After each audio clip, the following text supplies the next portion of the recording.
أعوذ بالله من الشيطان الرجيم. بسم الله الرحمن الرحيم. يا أيها الناس اتقوا ربكم الذي خلقكم من نفس واحدة وخلق منها زوجها وبث منهما رجالا كثيرا ونساء واتقوا الله الذي تساءلون به والأرحام إن الله كان عليكم رقيبا. وآتوا اليتامى أموالهم ولا تتبدلوا الخبيث بالطيب ولا تأكلوا أموالهم إلى أموالكم إنه كان حوبا كبيرا. وإن خفتم ألا تقسطوا في اليتامى فانكحوا ما طاب لكم من النساء مثنى وثلاث ورباع،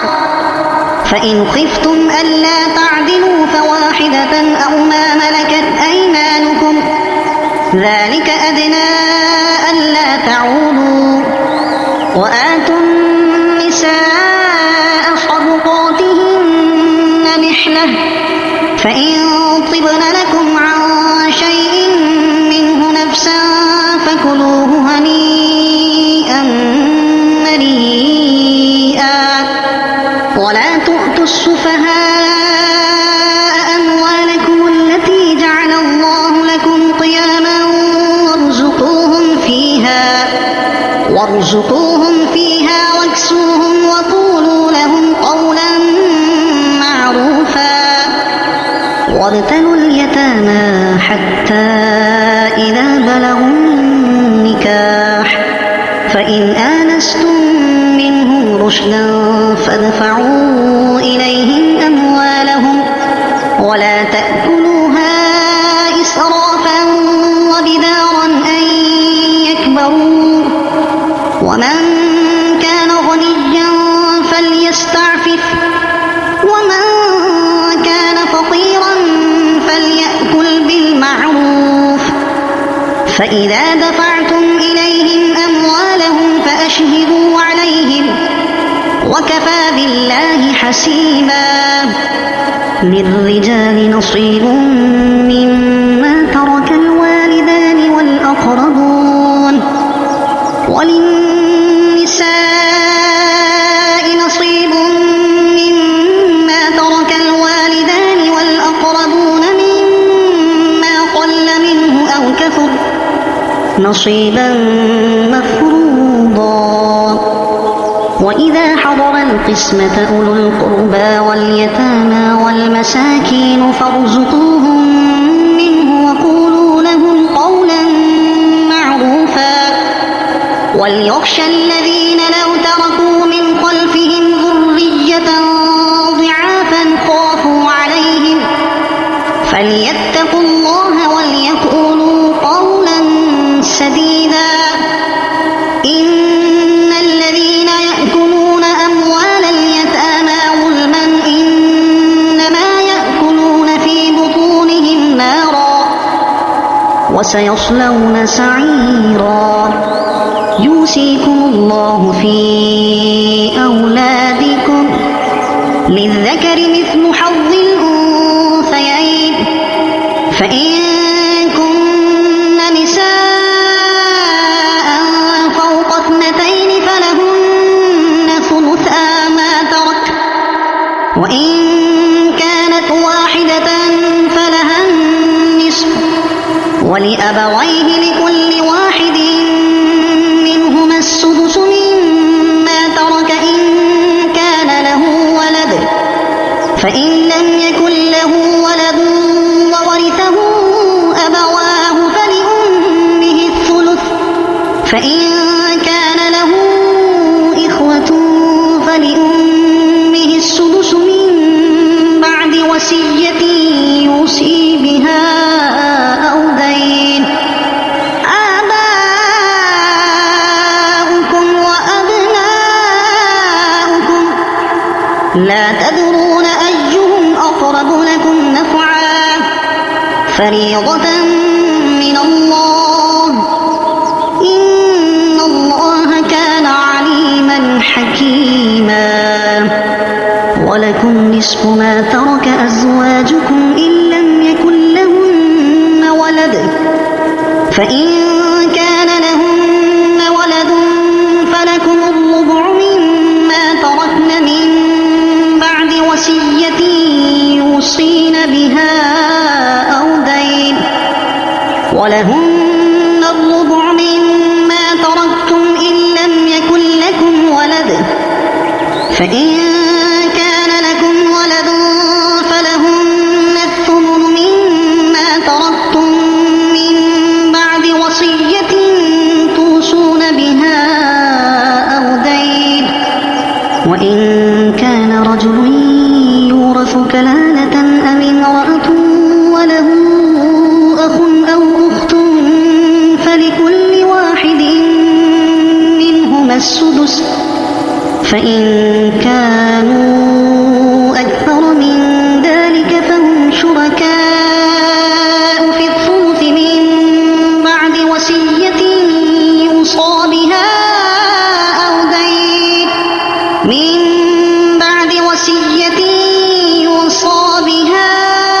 أو دين غير مضار وصية من الله والله عليم حليم تلك حدود الله ومن يطع الله ورسوله يدخله جنات تجري من تحتها الأنهار خالدين فيها وذلك الفوز العظيم ومن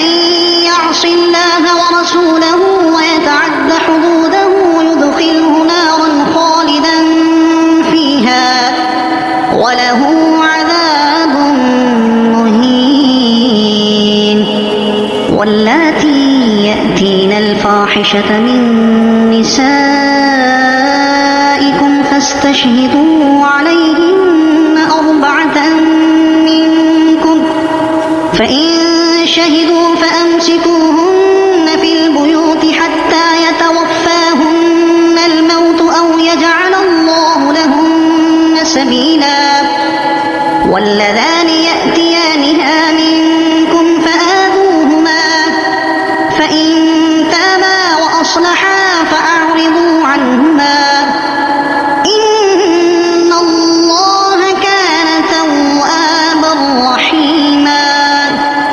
إنما التوبة على الله للذين يعملون السوء بجهالة ثم يتوبون من قريب فأولئك يتوب الله عليهم وكان الله عليما حكيما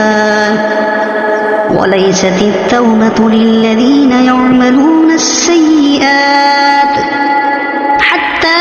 إذا حضر أحدهم الموت قال إني تبت الآن ولا الذين يموتون وهم كفار أولئك أعتدنا لهم عذابا أليما يا أيها الذين آمنوا لا يحل لكم أن ترثوا النساء كرها ولا تعضلوهن لتذهبوا ببعض ما آتيتموهن إلا أن يأتين بفاحشة مبينة وعاشروهن بالمعروف فإن كرهتموهن فعسى أن تكرهوا شيئا ويجعل الله فيه خيرا كثيرا وإن أردتم استبدال زوج مكان زوج وآتيتم إحداهن قنطارا فلا تأخذوا منه شيئا أتأخذونه بهتانا وإثما مبينا وكيف تأخذونه وقد أفضى بعضكم إلى بعض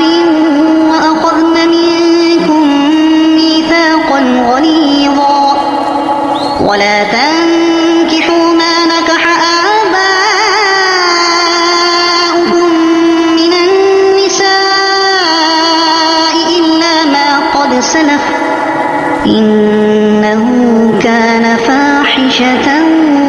ومقتا وساء سبيلا.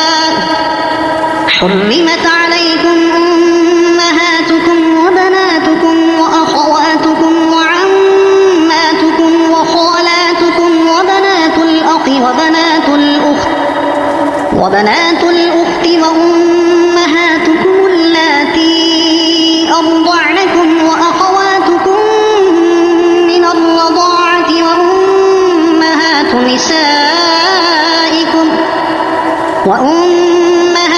نسائكم وربائبكم اللاتي في حجوركم من نسائكم اللاتي دخلتم بهن، فإن لم تكونوا دخلتم بهن فلا جناح عليكم. وحلائل أبنائكم الذين من أصلابكم وأن تجمعوا بين الأختين إلا ما قد سلف، إن الله كان غفورا رحيما. والمحصنات من النساء إلا ما ملكت أيمانكم كتاب الله عليكم، وأحل لكم ما وراء ذلكم أن تبتغوا بأموالكم محصنين غير مسافحين، فما استمتعتم به منهن فآتوهن أجورهن فريضة، ولا جناح عليكم فيما تراضيتم به من بعد الفريضة، إن الله كان عليما حكيما. ومن لم يستطع منكم طولا أن ينكح المحصنات المؤمنات فمما ملكت أيمانكم من فتياتكم المؤمنات، والله أعلم بإيمانكم، بعضكم من بعض، فانكحوهن بإذن أهلهن وآتوهن أجورهن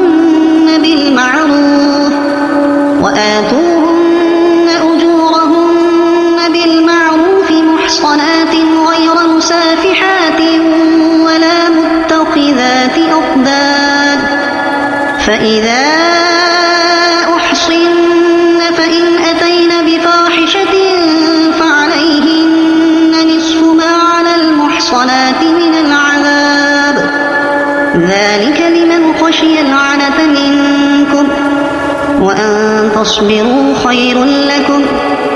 والله غفور رحيم.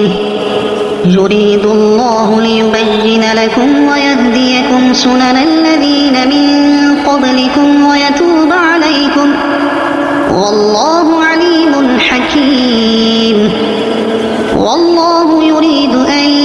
يتوب عليكم ويريد الذين يتبعون الشهوات أن تميلوا ميلا عظيما. يريد الله أن يخفف عنكم وخلق الإنسان ضعيفا. يا أيها الذين آمنوا لا تأكلوا أموالكم بينكم بالباطل إلا أن تكون تجارة عن تراض منكم، ولا تقتلوا أنفسكم، إن الله كان بكم رحيما. ومن يفعل ذلك عدوانا وظلما فسوف نصليه نارا، وكان ذلك على الله يسيرا. إن تجتنبوا كبائر ما تنهون عنه نكفر عنكم سيئاتكم وندخلكم مدخلا كريما. ولا تتمنوا ما فضل الله به بعضكم على بعض للرجال نصيب مما اكتسبوا وللنساء نصيب مما اكتسبن واسألوا الله من فضله إن الله كان بكل شيء عليما ولكل جعلنا موالي مما ترك الوالدان والأقربون والذين عقدت أيمانكم فآتوهم نصيبهم إن الله كان على كل شيء شهيدا الرجال قوامون على النساء بما فضل الله بعضهم على بعض وبما أنفقوا من أموالهم فالصالحات قانتات حافظات للغيب بما حفظ الله واللاتي تخافون نشوزهن فعظوهن واهجروهن في المضاجع واضربوهن فإن أطعنكم فلا تبغوا عليهن سبيلا إن الله كان عليا كبيرا وإن خفتم شقاق بينهما فابعثوا حكما من أهله وحكما من أهلها إن يريدا إصلاحا يوفق الله بينهما إن الله كان عليما خبيرا واعبدوا الله ولا تشركوا به شيئا وبالوالدين إحسانا وبذي القربى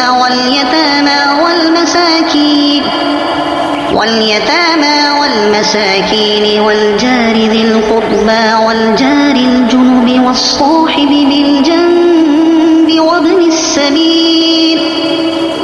وابن السبيل وما ملكت أيمانكم إن الله لا يحب من كان مختالا فخورا الذين يبخلون ويأمرون الناس بالبخل ويكتمون ما آتاهم الله من فضله وأعتدنا للكافرين عذابا مهينا والذين ينفقون أموالهم رئاء الناس ولا يؤمنون بالله ولا باليوم الآخر ومن يكن الشيطان له قرينا فساء قرينا وماذا عليهم لو آمنوا بالله واليوم الآخر وأنفقوا مما رزقهم الله وكان الله بهم عليما إن الله لا يظلم مثقال ذرة وإن تك حسنة يضاعفها ويؤت من لدنه أجرا عظيما فكيف إذا جئنا من كل أمة بشهيد وجئنا بك على هؤلاء شهيدا يومئذ يود الذين كفروا وعصوا الرسول لو تسوى بهم الأرض ولا يكتمون الله حديثا يا أيها الذين آمنوا لا تقربوا الصلاة وأنتم سكارى حتى تعلموا ما تقولون ولا جنبا إلا عابري سبيل حتى تغتسلوا وإن كنتم مرضى أو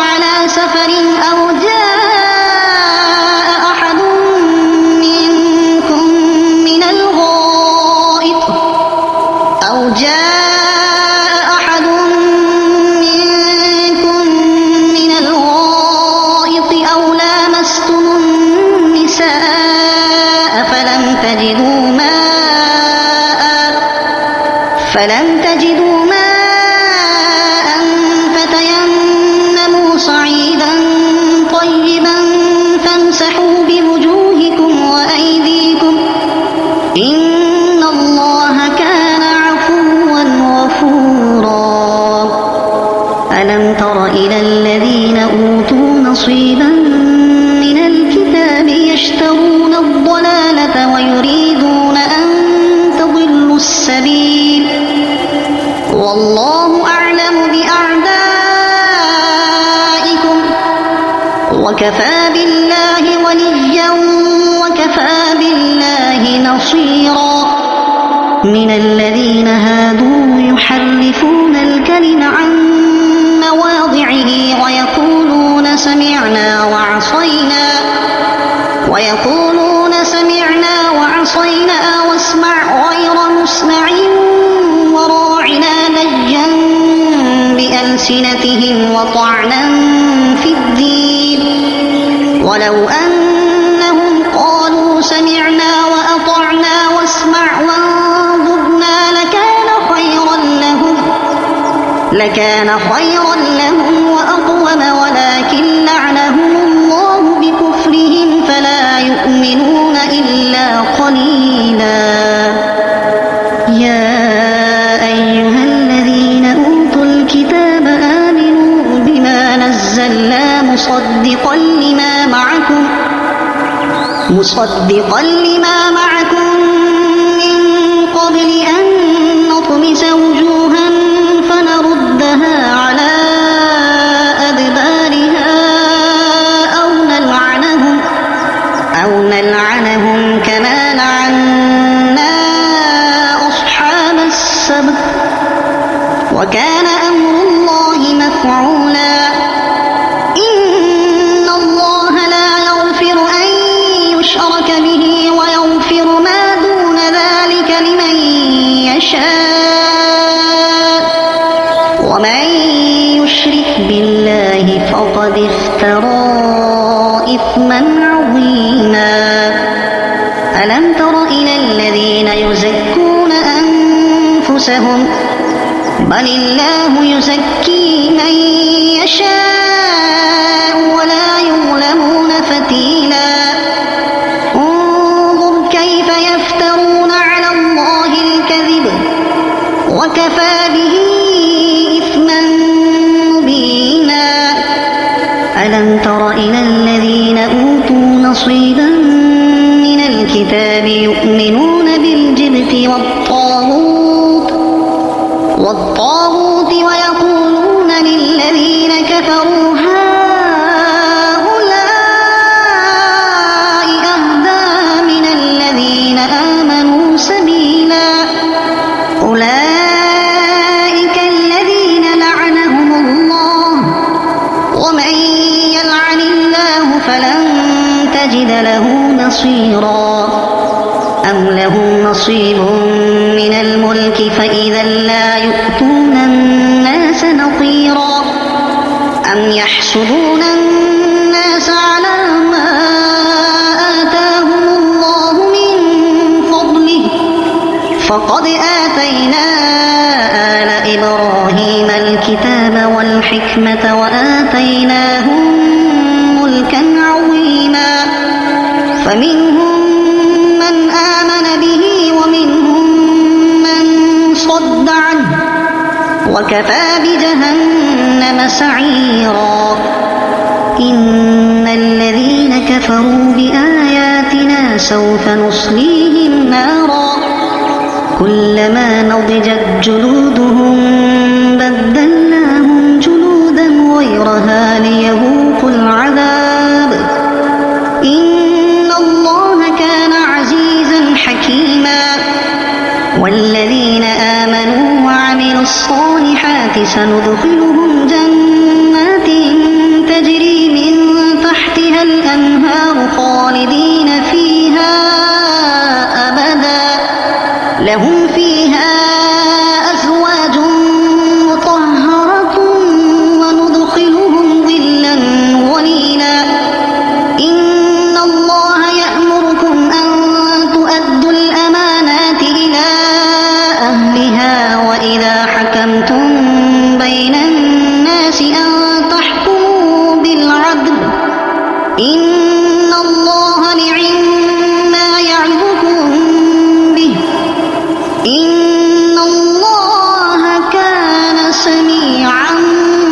بصيرا. يا أيها الذين آمنوا أطيعوا الله وأطيعوا الرسول وأولي الأمر منكم، فإن تنازعتم في شيء فردوه إلى الله والرسول إن كنتم تؤمنون بالله واليوم الآخر، ذلك خير وأحسن تأويلا. ألم تر إلى الذين يزعمون أنهم آمنوا بما أنزل إليك وما أنزل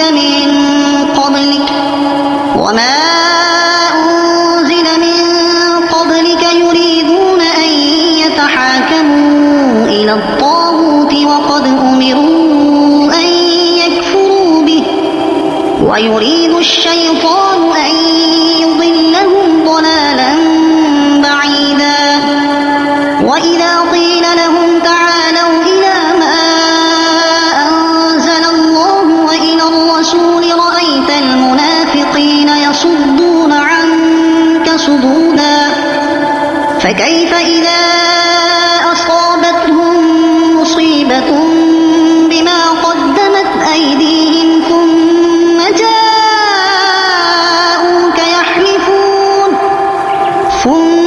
جاءوك يحلفون بالله إن أردنا إلا إحسانا وتوفيقا. أولئك الذين يعلم الله ما في قلوبهم فأعرض عنهم وعظهم وقل لهم في أنفسهم قولا بليغا. وما أرسلنا من رسول إلا ليطاع بإذن الله، ولو أنهم إذ ظلموا أنفسهم جاءوك فاستغفروا الله واستغفر لهم الرسول لوجدوا الله توابا رحيما. فلا وربك لا يؤمنون حتى يحكموك فيما شجر بينهم ثم لا يجدوا في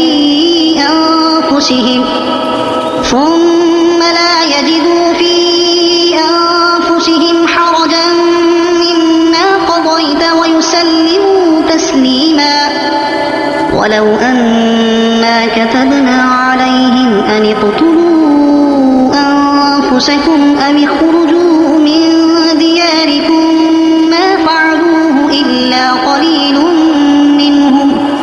ولو أنهم فعلوا ما يوعظون به لكان خيرا لهم وأشد تثبيتا، وإذا لآتيناهم من لدنا أجرا عظيما ولهديناهم صراطا مستقيما. ومن يطع الله والرسول فأولئك مع الذين أنعم الله عليهم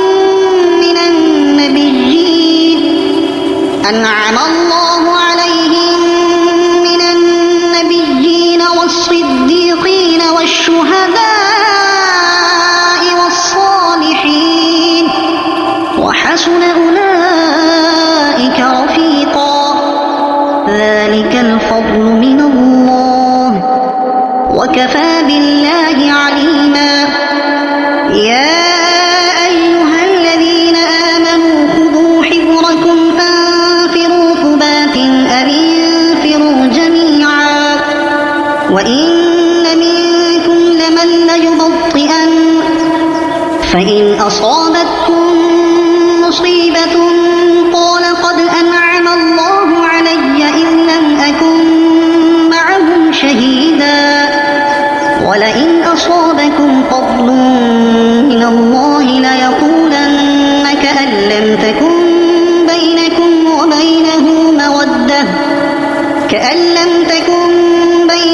وبينه مودة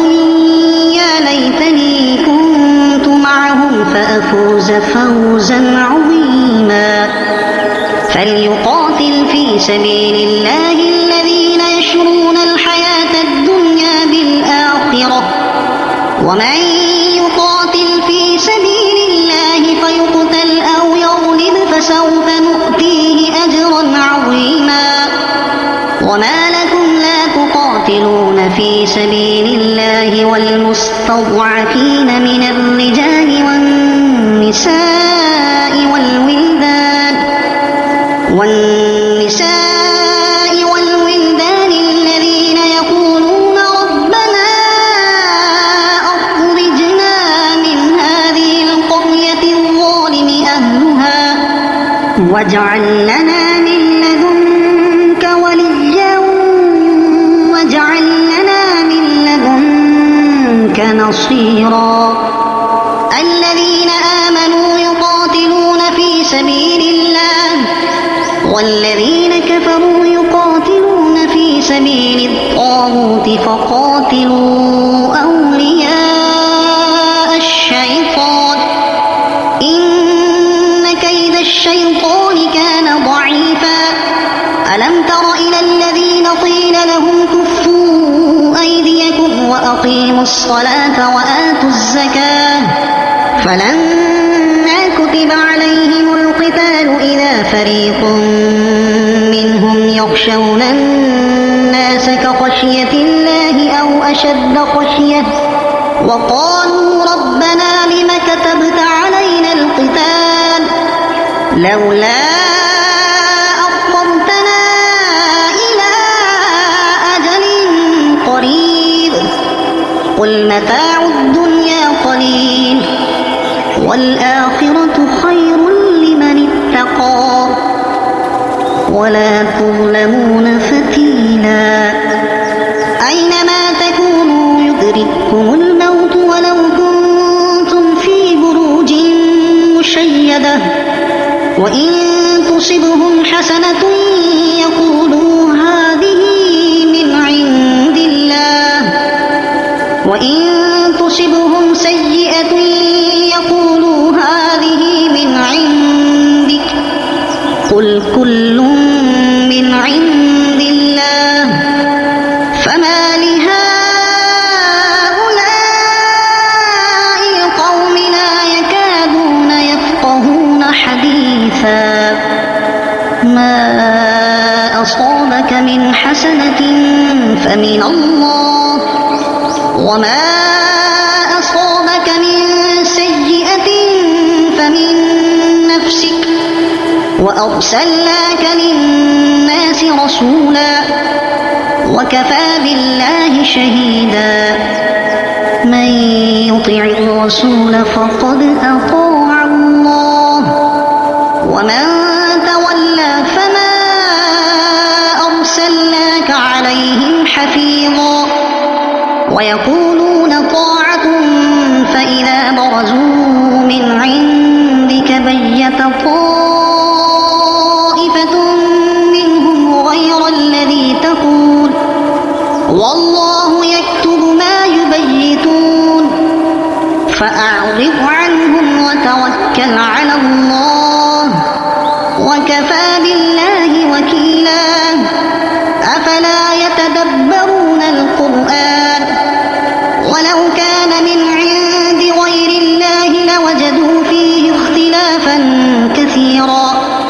وإذا جاءهم أمر من الأمن أو الخوف أذاعوا به ولو ردوه إلى الرسول وإلى أولي الأمر منهم لعلمه الذين يستنبطونه منهم ولولا فضل الله عليكم ورحمته لاتبعتم الشيطان إلا قليلا فقاتل في سبيل الله لا تكلف إلا نفسك وحرض المؤمنين عسى الله أن يكف بأس الذين كفروا والله أشد بأسا وأشد تنكيلا من يشفع شفاعة حسنة يكن له نصيب منها ومن يشفع شفاعة سيئة يكن له كفل منها وكان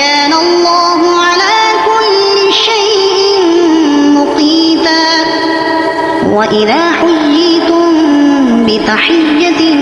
فحيوا بأحسن منها أو ردوها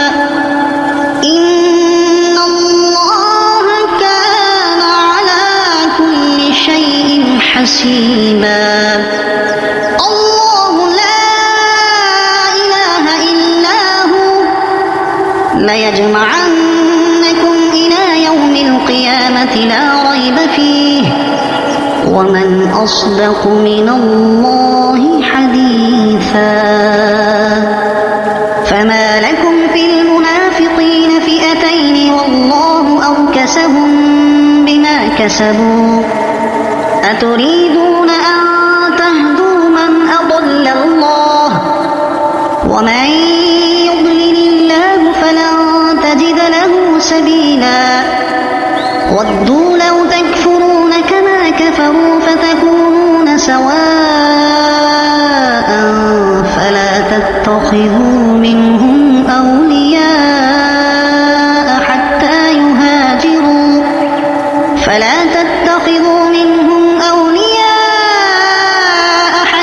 يهاجروا في سبيل الله فإن تولوا فخذوهم واقتلوهم حيث وجدتموهم ولا تتخذوا منهم وليا ولا نصيرا إلا الذين يصلون إلى قوم بينكم وبينهم ميثاق أو جاءوكم حصرت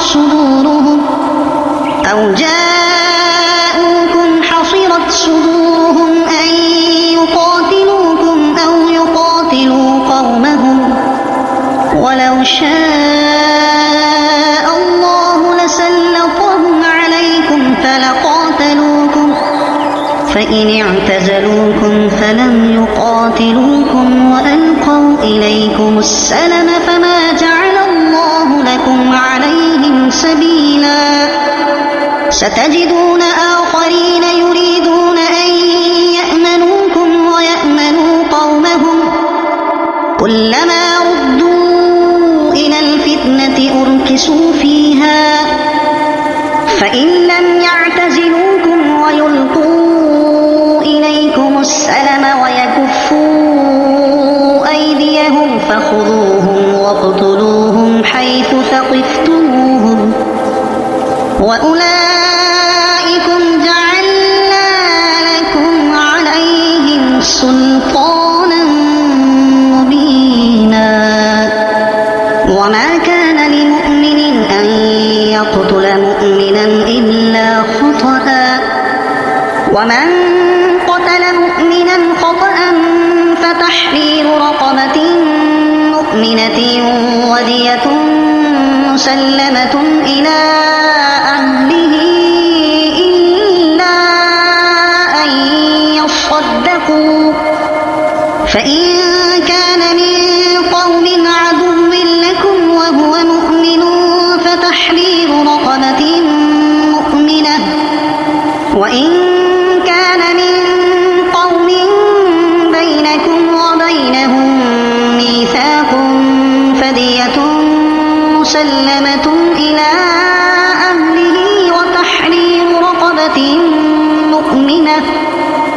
فمن لم يجد فصيام شهرين متتابعين توبة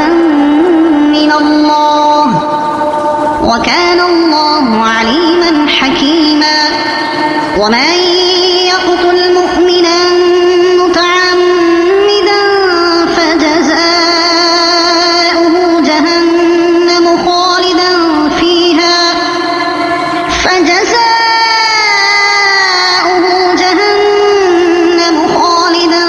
فيها وغضب الله عليه ولعنه وأعد له عذابا عظيما. يا أيها الذين آمنوا إذا ضربتم في سبيل الله فتبينوا ولا تقولوا لمن ألقى إليكم السلام لست مؤمنا تبتغون عرض الحياة الدنيا فعند الله مغانم كثيرة كذلك كنتم من قبل فمن الله عليكم فتبينوا إن الله كان بما تعملون خبيرا. لا يستوي القاعدون من المؤمنين غير أولي الضرر والمجاهدون في سبيل الله بأموالهم وأنفسهم. فضل الله المجاهدين بأموالهم وأنفسهم على القاعدين درجة وكلا وعد الله الحسنى وفضل الله المجاهدين على القاعدين أجرا عظيما درجات منه ومغفرة ورحمة وكان الله غفورا رحيما. إن الذين توفاهم الملائكة ظالمي أنفسهم قالوا فيم كنتم قالوا كنا مستضعفين في الأرض قالوا ألم تكن أرض الله واسعة فتهاجروا فيها فأولئك مأواهم جهنم وساءت مصيرا. إلا المستضعفين من الرجال والنساء والولدان لا يستطيعون حيلة ولا يهتدون سبيلا فأولئك عسى الله أن يعفو عنهم وكان الله عفوا غفورا. ومن يهاجر في سبيل الله يجد في الأرض مراغما كثيرا وسعة ومن يخرج من بيته مهاجرا إلى الله ورسوله ثم يدركه الموت فقد وقع أجره على الله وكان الله غفورا رحيما. وإذا ضربتم في الأرض فليس عليكم جناح أن تقصروا من الصلاة إن خفتم أن يفتنكم الذين كفروا إن الكافرين كانوا لكم عدوا مبينا. وإذا كنت فيهم فأقمت لهم الصلاة فلتقم طائفة منهم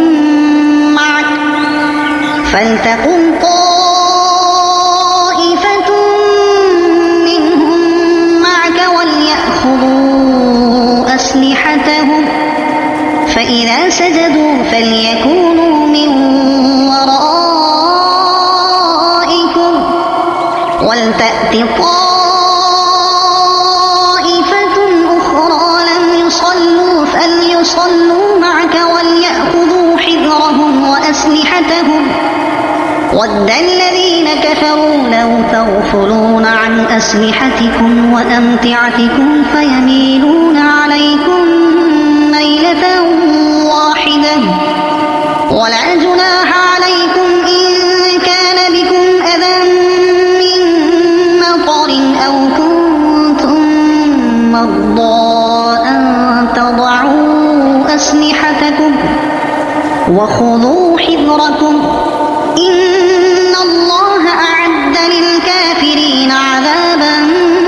مهينا. فإذا قضيتم الصلاة فاذكروا الله قياما وقعودا وعلى جنوبكم فإذا اطمأننتم فأقيموا الصلاة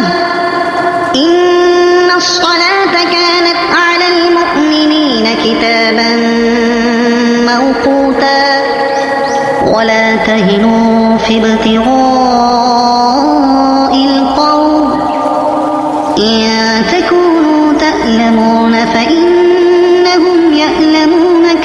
تألمون وترجون من الله ما لا يرجون وكان الله عليما حكيما إنا أنزلنا إليك الكتاب بالحق لتحكم بين الناس بما أراك الله ولا تكن للخائنين خصيما واستغفر الله إن الله كان غفورا رحيما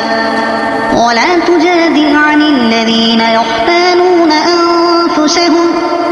إن الله لا يحب من كان خوانا أثيما يستخفون من الناس ولا يستخفون من الله وهو معهم إذ يبيتون ما لا يرضى من القول وكان الله بما يعملون محيطا ها أنتم هؤلاء جادلتم عنهم في الحياة الدنيا فمن يجادل الله عنهم يوم القيامة أم من يكون عليهم وكيلا ومن يعمل سوءا أو يظلم نفسه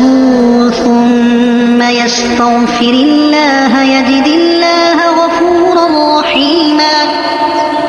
ومن يكسب إثما فإنما يكسبه على نفسه وكان الله عليما حكيما ومن يكسب خطيئة أو إثما ثم يرم به بريئا فقد احتمل بهتانا وإثما مبينا ولولا فضل الله عليك ورحمته لهمت طائفة منهم أن يضلوك وما يضلون إلا أنفسهم وما يضرونك من شيء وأنزل الله عليك الكتاب والحكمة وعلمك ما لم تكن تعلم وكان فضل الله عليك عظيما لا خير في كثير من نجواهم إلا من أمر بصدقة أو معروف أو إصلاح بين الناس ومن يفعل ذلك ابتغاء مرضات الله فسوف نؤتيه أجرا عظيما ومن يشاقق الرسول من بعد ما تبين له الهدى ويتبع غير سبيل المؤمنين نوله ما تولى ونصله جهنم وساءت مصيرا إن الله لا يغفر أن يشرك به ويغفر ما دون ذلك لمن يشاء ومن يشرك بالله فقد ضل ضلالا بعيدا إن يدعون من دونه إلا إناثا وإن يدعون إلا شيطانا مريدا لعنه الله وقال لأتخذن من عبادك نصيبا مفروضا ولأضلنهم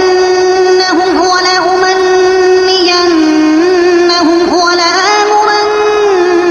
فليبتكن آذان الأنعام ولآمرنهم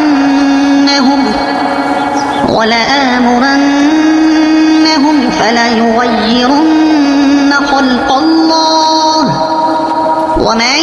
يتخذ الشيطان وليا من دون الله فقد خسر خسرانا مبينا يعدهم ويمنيهم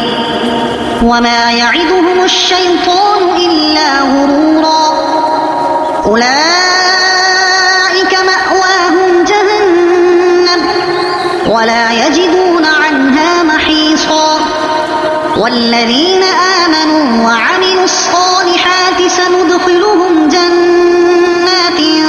تجري من تحتها الأنهار خالدين فيها أبدا وعد الله حقا ومن أصدق من الله قيلا ليس بأمانيكم ولا أماني أهل الكتاب من يعمل سوءا يجز به ولا يجد له من دون الله وليا ولا نصيرا ومن يعمل من الصالحات من ذكر أو أنثى وهو مؤمن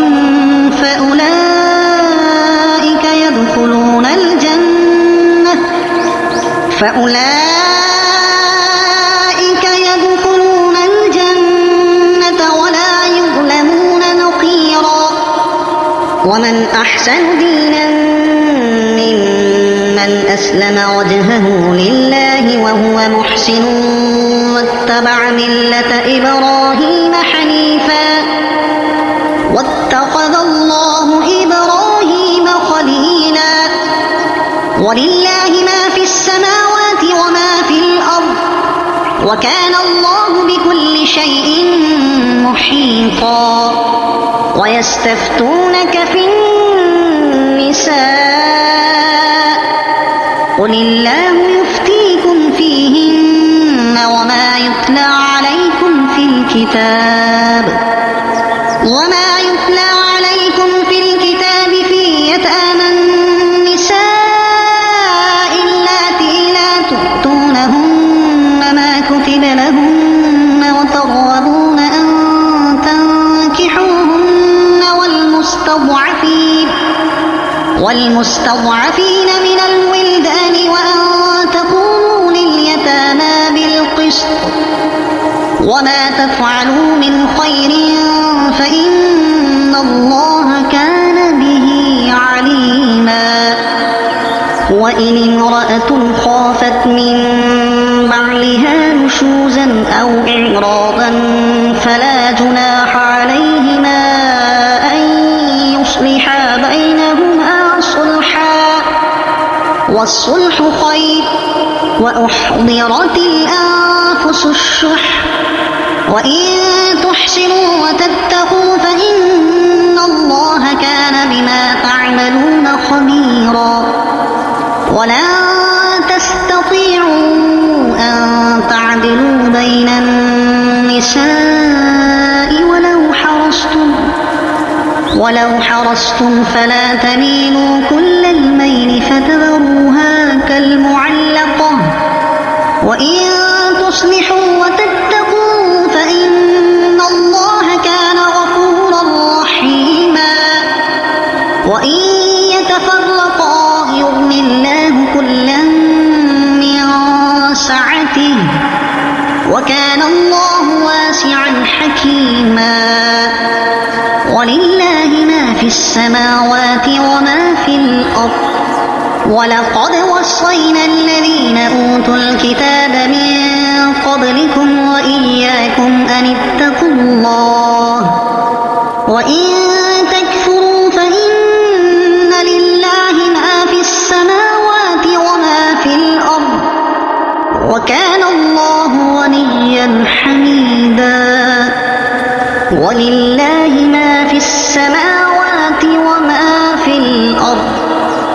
وكفى بالله وكيلا إن يشأ يذهبكم أيها الناس ويأتي بآخرين وكان الله على ذلك قديرا من كان يريد ثواب الدنيا فعند الله ثواب الدنيا والآخرة وكان الله سميعا بصيرا. يا أيها الذين آمنوا كونوا قوامين بالقسط شهداء لله ولو على أنفسكم أو الوالدين والأقربين إن يكن غنيا أو فقيرا فالله أولى بهما فلا تتبعوا الهوى أن تعدلوا وإن تلووا أو تعرضوا فإن الله كان بما تعملون خبيرا. يا أيها الذين آمنوا بالله ورسوله والكتاب الذي نزل على رسوله والكتاب الذي أنزل من قبل ومن يكفر بالله وملائكته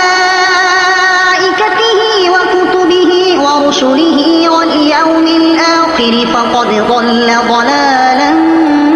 بعيدا. إن الذين آمنوا ثم كفروا ثم آمنوا ثم كفروا ثم ازدادوا كفرا لم يكن الله ليغفر لهم ولا ليهديهم سبيلا. بشر المنافقين بأن لهم عذابا أليما. الذين يتخذون الكافرين أولياء من دون المؤمنين أيبتغون عندهم العزة فإن العزة لله جميعا. وقد نزل عليكم في الكتاب أن إذا سمعتم آيات الله يكفر بها ويستهزأ بها فلا تقعدوا معهم حتى يخوضوا في حديث غيره إنكم إذا مثلهم إن الله جامع المنافقين والكافرين في جهنم جميعا. الذين يتربصون بكم فإن كان لكم فتح من الله قالوا ألم نكن معكم وإن كان للكافرين نصيب قالوا ألم نستحوذ عليكم ونمنعكم من المؤمنين فالله يحكم بينكم يوم القيامة ولن يجعل الله للكافرين على المؤمنين سبيلا. إن المنافقين يخادعون الله وهو خادعهم وإذا قاموا إلى الصلاة قاموا كسالى يراءون الناس ولا يذكرون الله إلا قليلا مذبذبين بين ذلك لا إله هؤلاء ولا إله هؤلاء ومن يضلل الله فلن تجد له سبيلا. يا أيها الذين آمنوا لا تتخذوا الكافرين أولياء من دون المؤمنين أتريدون أن تجعلوا لله عليكم سلطانا مبينا. إن المنافقين في الدرك الأسفل من النار ولن تجد لهم نصيرا إلا الذين تابوا وأصلحوا واعتصموا بالله وأخلصوا دينهم لله فأولئك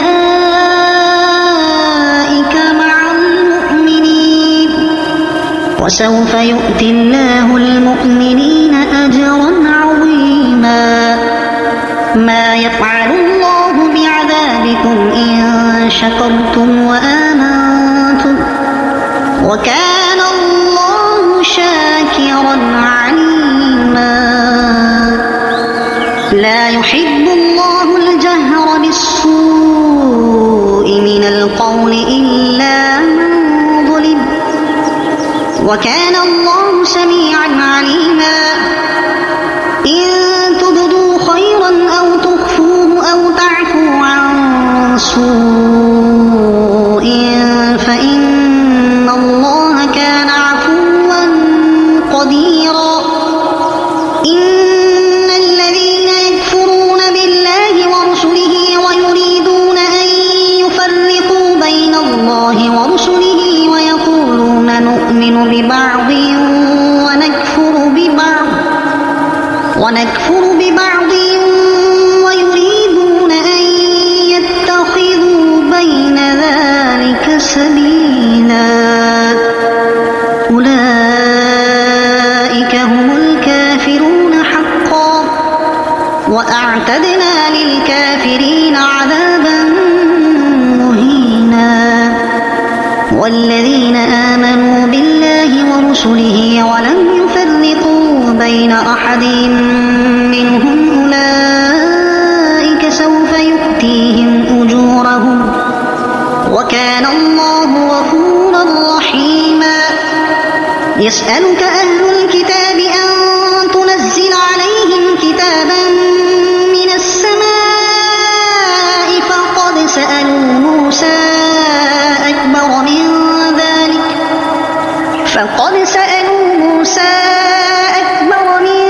ذلك فقالوا أرنا الله جهرة فأخذتهم الصاعقة بظلمهم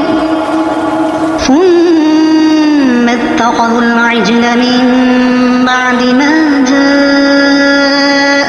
البينات فعفونا عن ذلك وآتينا موسى سلطانا مبينا ورفعنا فوقهم الطور بميثاقهم وقلنا لهم ادخلوا الباب سجدا وقلنا لهم لا تعدوا في السبت وأخذنا منهم ميثاقا غليظا فبما نقضهم ميثاقهم وكفرهم بآيات الله وقتلهم الأنبياء بغير حق وقولهم قلوبنا غلف بل طبع الله عليها بكفرهم فلا يؤمنون إلا قليلا وبكفرهم وقولهم على مريم بهتانا عظيما وقولهم إنا قتلنا المسيح عيسى ابن مريم رسول الله وما قتلوه وما صلبوه ولكن شبه لهم وإن الذين اختلفوا فيه لفي شك منه ما لهم به من علم إلا اتباع الظن وما قتلوه يقينا بل رفعه الله إليه وكان الله عزيزا حكيما وإن من أهل الكتاب إلا ليؤمنن به قبل موته ويوم القيامة يكون عليهم شهيدا فبظلم من الذين هادوا حرمنا عليهم طيبات أحلت لهم وبصدهم عن سبيل الله كثيرا وأخذهم الربا وقد نهوا عنه وأكلهم أموال الناس بالباطل وأعتدنا للكافرين منهم عذابا أليما لكن الراسخون في العلم منهم والمؤمنون يؤمنون بما أنزل إليك وما أنزل من قبلك